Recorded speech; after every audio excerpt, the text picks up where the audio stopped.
This is the case of pseudo aneurysm.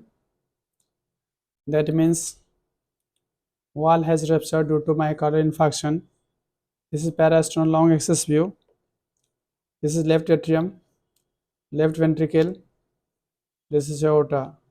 This is posterior wall of the left ventricle. Now it is called inferolateral. Previously it is called posterior wall.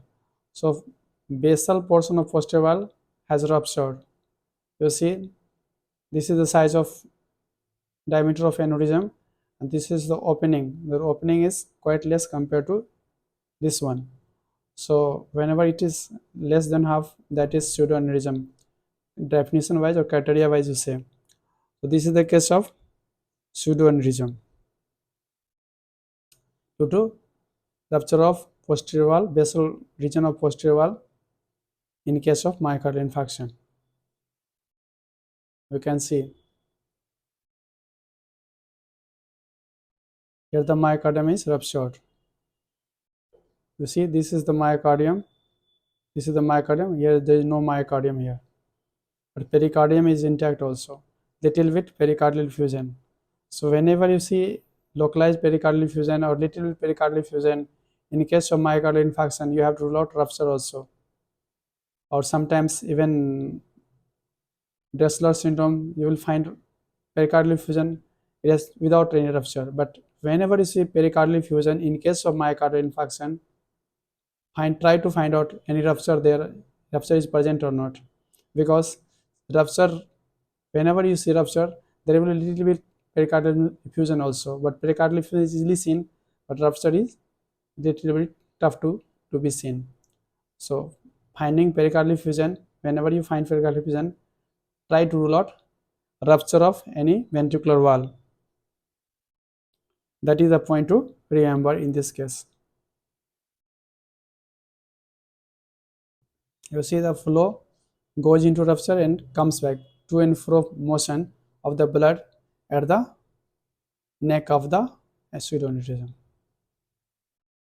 Moderate mitral regurgitation. This is tricuspid regurgitation. Again mitral regurgitation. Again you see the pseudoaneurysm, mitral regurgitation, right sided pleural effusion. Remember, this is liver and this is right pleural effusion. This is diaphragm.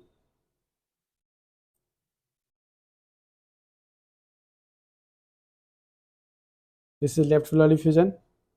So case has both right and left pleural effusion. Obviously right sided pressure has to be raised for both bilateral fusion to happen, because only when the severe TRs with severely raised right ventricular pressure is present, in that case IVC is dilated or right sided heart failure will happen, and that will manifest like a bilateral pleural effusion also.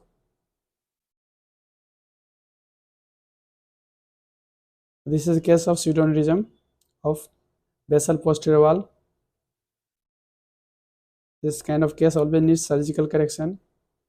You see this right RVSPA minus right atrium pressure is 37 millimeter mercury.